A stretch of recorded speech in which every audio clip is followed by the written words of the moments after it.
अस्सलामुअलैकुम रहमतुल्लाहि व बरकातुहू। उम्मीद करती हूँ आप सब खैरियत से होंगे, ठीक ठाक होंगे और रमज़ान मुबारक को बहुत बेहतरीन तरीके से गुजार रहे होंगे।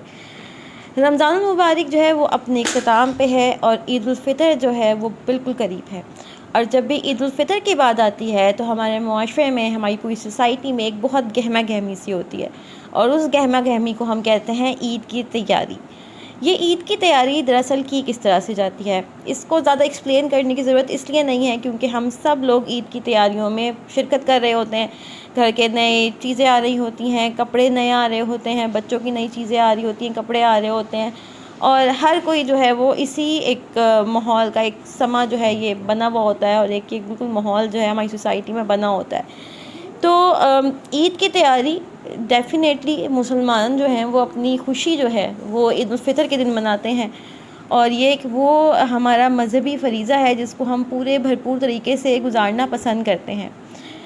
जो चीज़ सोचने वाली है और जिस चीज़ को फ़ोकस करने के लिए आज ये वीडियो बनाई जा रही है वो है बच्चों की ईद की तैयारी, ईद की शॉपिंग, ख़वातीन की, बड़ों की ईद की तैयारी और ईद की शॉपिंग। ये ईद की शॉपिंग होती क्या है? तो जनाब सबसे पहले तो एक चीज़ के जब भी ईद करीब होती है हम अखबारात में बहुत ज़्यादा देखते हैं कि माँ ने बच्चों समेत ख़ुदकुशी कर ली, ईद के कपड़े ना ख़रीदने की वजह से बाप ने ख़ुदकुशी कर ली और ईद के कपड़े ना होने की वजह से बच्चों को जहर दे दिया गया। और ये ख़बरें जो हैं ये हमेशा सर्कुलेट होती हैं कि हर ईद पे रमज़ान के आखिरी दिनों में हम ये ख़बरें देख रहे होते हैं कि जिसमें सुसाइड हो रही होती है और लोग जो हैं वो अपनी ज़िंदगियां जो हैं वो ख़त्म कर लेते हैं इसलिए कि ईद की तैयारी करने के लिए उनके पास या तो पैसे नहीं होते या नए कपड़े नहीं होते। तो जनाब ये वो पॉइंट है जहाँ पे हमें सोचने की ज़रूरत है क्या वाकई ही खुशियों को सेलिब्रेट करने के लिए हमें नए कपड़ों की ज़रूरत है? क्या हमारे दीन इस्लाम में नए कपड़ों की शर्त ईद के साथ अटैच की गई है? क्या नए कपड़ों के बग़ैर, किसी भी मादा चीज़ को ख़रीदे बग़ैर, किसी भी मटेरियल को ख़रीदे बग़ैर क्या हम खुशी को सेलिब्रेट कर सकते हैं? ये वो क्वेश्चंस हैं जो आज हमें ख़ुद से पूछने की ज़रूरत है। Being a mother, being a wife, being a daughter, what I realise कि मेरी ज़िंदगी में चीज़ों की वो अहमियत नहीं होनी चाहिए जो कि इंसानों की होनी चाहिए। ईद उल फ़ितर में सेलिब्रेट करने के लिए बहुत खूबसूरत चीज़ें हैं। ईद उल फ़ितर में सेलिब्रेट करने के लिए बेतहाशा मूमेंट्स और इवेंट्स आते हैं और एक के बाद दूसरा आ जाता है और ईद उल फ़ितर को सिर्फ चीज़ों के साथ कंपेयर कर देना, चीज़ों के साथ अटैच कर देना, चीज़ों के साथ उसका लिंक बना देना असल में उसकी असल को ख़त्म कर देने के मुतरादिफ है। आज हमें लगता है कि शायद जितनी अच्छी मेरी शॉपिंग होगी उतनी अच्छी मेरी ईद होगी। तो यकीनी बात है, देखें इसमें इस्लाम ने हमें ये नहीं कहा कि आप नया लिबास ख़रीद नहीं सकते या आपको ये नहीं कहा कि आप खुशियाँ नहीं मना सकते और बल्कि अगर आप अपने घर वालों को, अपनी बीवी को, बच्चों को अच्छी चीज़ें लेके दे सकते हैं, वो चीज़ें जो खुशियाँ बढ़ाएं, तो आप ज़रूर लेके दें। लेकिन हमेशा इस चीज़ का ख्याल ज़रूर कीजिए कि क्या खुशियों को सिर्फ मैंने ख़रीदो फ़रोख्त की चीज़ों के साथ तो मंसूब नहीं किया हुआ। क्या नया जोड़ा, नए खाने की चीज़, नई पहनने की चीज़, नई लेने की चीज़ जो है कहीं वो तो हमारी मोहब्बतों में इजाफ़ा करने के लिए कोई चीज़ नहीं है? क्या मोहब्बत का और खुशियों का स्केल सिर्फ ख़रीदो फ़रोख्त से ही हो सकता है, कंजम्पशन से ही होगा? ये वो कुछ सोचने के पॉइंट्स हैं जो हम सबको सोचने की ज़रूरत है। और अपने मुआशरे में देखें हम कहते हैं कि अगर मैं अपने बच्चों को लेके दे रहा हूँ तो इससे क्या जा रहा है? बिल्कुल कुछ नहीं जा रहा। आज इंडिविजुअली बेस पे होने वाले काम कुछ सालों के बाद आपको सोसाइटी में नज़र आते हैं। ये जो ईद से पहले वाली सुसाइड्स हैं ये उस मुआशरे का नतीजा है जो हमने क्रिएट किया है, जिसमें हमने बच्चों को ये समझाया है कि जब तुम्हें ईद पे नया जोड़ा मिलेगा तभी तुम्हारी खुशी मुकम्मल होगी। अगर ईद पे तुम्हारी माँ या बाप या बहन भाई नए जोड़े पहनेंगे तो इसका ही मतलब है कि हमने अच्छी ईद गुजारी है, एक सक्सेसफुल इवेंट गुजारा है अपनी ज़िंदगी में। देखें इवेंट्स को, सक्सेस को, मोहब्बतों को, रिश्तों को, अपने खूबसूरत दिनों को चीज़ों के साथ मंसूब करने से हम उनकी असल खो देते हैं। और ये जो एक सोसाइटी जो हम बिल्ड कर चुके हैं जिसमें ईद आने से पहले जो है वो मार्केट्स फुल होती हैं और बल्कि बहुत सारे लोग इस चीज़ पे खुशी मनाते हैं कि उन्होंने ईद की शॉपिंग रमज़ान से पहले कर ली थी। लेकिन ये भी एक सोचने की बात है कि हम किस चीज़ की तैयारी कर रहे हैं। बिल्कुल तैयारी करनी चाहिए, खुशी मनानी चाहिए, उसको सेलिब्रेट करने के लिए आप डिफरेंट तरीक़ों से जो है वो काम कर सकते हैं। और वो काम कीजिए जो कि कोशिश कीजिए कि ऐसे हों जो दिखावे के ज़िम्रे में ना आए, जो इस तरह के ज़िम्रे में ना आए जो कि जिसको हम मादियत परस्ती कहते हैं। खुशियाँ मनाने का एक तरीका होता है, इसराफ़ से रोकने का हमें तलकीन की गई है, बुखल से हमें रोका गया है कि ना आप ज़्यादा ख़र्च कर दें और ना आप बिल्कुल बख़ील होकर ख़र्च करें। और जिनके पास वो चीज़ें मैसर नहीं हैं तो ज़रूरी नहीं है कि हम ज़िंदगी में अच्छे इवेंट्स गुजारने के लिए कुछ पैसे या तो उधार लें या हम अपनी ज़िंदगी में कोई मटेरियल ऐड करें तो वो दिन खूबसूरत बनेगा। ईद उल फ़ितर को खूबसूरत कैसे बनाया जा सकता है? हम वो दिन जो है वो तकबीरात से शुरू करते हैं, ईदगाह में जाते हैं, नमाज अदा करते हैं, उस दिन हम खुशियाँ मनाते हैं और वो दिन खुशियाँ मनाने का है। और खुशियाँ मनाने को हमने नए लिबास से इस तरीके से जोड़ दिया है, नई ख़रीदारी से इस तरीके से जोड़ दिया है कि हम अपनी असल फीलिंग से, असल खुशियों से, असल एक्साइटमेंट से बहुत दूर जाते जा रहे हैं।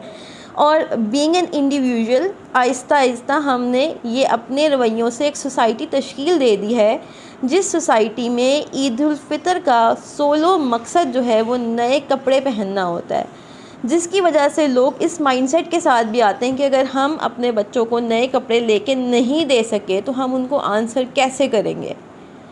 हालांकि ये वो फ़ियर है जो बीइंग ए पेरेंट्स हमें बिल्कुल नहीं होना चाहिए। बीइंग एन इंडिविजुअल मुझे ये खौफ नहीं होना चाहिए कि मैं अगर ईद के दिन नया लिबास नहीं पहनूंगी तो मेरी खुशियाँ नहीं रहेंगी या मैं खुशियाँ सेलिब्रेट नहीं कर सकूँगी। देखें, खुशियों को, अच्छे रिलेशनशिप को चीज़ों के साथ कैद कर देना, चीज़ों के साथ चेंज कर देना is not a good thing at all. कहीं से भी आपके रिलेशनशिप्स और आपकी खुशियाँ और आपके डिलाइटेड मोमेंट्स चीज़ों के साथ अटैच नहीं होने चाहिए। रसूलुल्लाह सल्लल्लाहु अलैहि वसल्लम ईद के दिन और जुमा के दिन अपने सफ़ेद रंग का लिबास पहनते थे और ईद पे भी वही लिबास ज़ेबतन करते थे। और इसी तरह ईद की सेलिब्रेशंस में सबसे अच्छी और सबसे प्यारी सेलिब्रेशन ये हो सकती है बीइंग ए पेरेंट कि हम पूरा रमज़ान इस बात के लिए एनर्जाइज़ रहें और अपने बच्चों को बताएं कि देखें, ईद के दिन हम रसूलुल्लाह सल्लल्लाहु अलैहि वसल्लम की ये सुन्नत पूरी करेंगे। हमारे घर में जो भी अच्छा लिबास होगा, क्योंकि देखें ईद की नमाज के लिए आपको नए लिबास का हुक्म नहीं दिया गया, अच्छे और साफ़ सुथरे लिबास का हुक्म दिया गया है। अगर आप उसको नया पहनना चाहते हैं और आप अफोर्ड कर सकते हैं तो ज़रूर कीजिए, लेकिन अफोर्ड करने का मकसद ये नहीं होता कि वो चीज़ लाजिम व मलजूम मैं ख़ुद पे फ़र्ज़ कर लूँ। और यही तरीक़ाकार, यही शुआर हम अपने बच्चों को सिखाएं कि चीज़ों को अफोर्ड कर लेने का मकसद ये नहीं होता कि मेरी अलमारी भरती चली जाए, क्योंकि ये एक इंडिविजुअल का रवैया सोसाइटी का सोशल रवैया बन जाता है। और जब लोग फिर सीधे हाथों से घी नहीं निकाल पाते तो फिर वो उंगलियां टेढ़ी कर लेते हैं। वो बाय हुक और बाय क्रुक उस मनी को हासिल करते हैं, उस सोर्स को हासिल करते हैं जिससे वो ये ज़रूरियात पूरी कर सकें। सबसे पहली चीज़ सफ़ेद रंग का लिबास जो कि अच्छा हो, साफ़ सुथरा हो। दूसरी चीज़ जिसके लिए हम अपने बच्चों को प्रिपेयर कर सकते हैं ईद के लिए, वो है तकबीरात। तकबीरात बच्चे ईदगाह की तरफ जाते हुए पढ़ें और ये तकबीरात पार्ट ऑफ ईद होती हैं। They are the real celebrations जिसको बच्चों को एंजॉय करना चाहिए। हमारे बच्चे बहुत मासूम होते हैं, ये हम हैं जो उनको चीज़ों के साथ खुशियों को अटैच करवा देते हैं। जब बच्चा पैदा होता है तो उसको पैदा होते साथ ये मालूम नहीं होता कि जब तक मैं टॉय लूँगा तो नहीं लूँगा तब तक मैं खुश नहीं होऊंगा। ये हम उसमें इंस्टिल करते हैं कि जब तुम्हारे हाथ में चीज़ आएगी तो तुम खुशी मनाओगे। चीज़ों से खुशियों का ताल्लुक़ बिल्कुल नहीं है। ये बातें हम किताबों में तो पढ़ते हैं लेकिन समझ नहीं आती कि बच्चों में ये बातें किस तरह से हम लेकर आएंगे। तो देखिए जनाब, जब तक ये चीज़ें हम में नहीं होंगी तो ये चीज़ें बच्चों में कैसे आ सकती हैं। जब हम ही चीज़ें ले लेकर और दे देकर उनको खुशियाँ मनाना सिखाते हैं तो फिर हम ये बातें कैसे सोच सकते हैं कि वो चीज़ों के साथ खुशियों को रिलेट नहीं करें, चीज़ों के साथ रिश्तों को रिलेट ना करें। तो पहली चीज़ हमने देखी सफ़ेद लिबास, दूसरी चीज़ हमने देखी तकबीरात। और ईदगाह की तरफ जाने और आने के रास्ते मुख्तलिफ होते हैं। आप बच्चों से ये चीज़ डिस्कस कर सकते हैं। और ईदगाह में खुतबा ईद की सेलिब्रेशंस में से एक सेलिब्रेशन है, और उसके बाद ईद की नमाज़ का तरीक़ा, और उसके बाद ईदगाह में मौजूद तमाम लोगों से ईद मिलना, ये तमाम वो छोटी छोटी चीज़ें हैं जो हमारी ईद को खूबसूरत बनाती हैं। और ये बैक टू बैक आती हैं, ईद के पहले दिन आती हैं, और ये वो चीज़ें हैं जो एनर्जाइज़ करती हैं बच्चों को, ये रियल एसेंस देती हैं खुशियों का जो ईद की हैं। और उसके बाद सबसे मिलना, अच्छा खाना खाना, अच्छा लिबास पहनना, जो भी आपके पास अवेलेबल है। और उसके बाद ईदी का जो कॉन्सेप्ट है, तो देखिए ईदी का कॉन्सेप्ट को हमने इतना रेटेड कर दिया है कि जब तक 5,000 से लेकर 10,000 तक की रकम बच्चे के हाथ पे नहीं रखेंगे तो उसको खुशी फ़ील नहीं होगी। तो देखिए पहले फिर अगेन वही बात है, अपने एंड पे ख़ुद को चैनलाइज़ कीजिए, अपने आप को पैसों से खुश होने मत दीजिए ताकि वही चीज़ आपके बच्चों में ना जाए।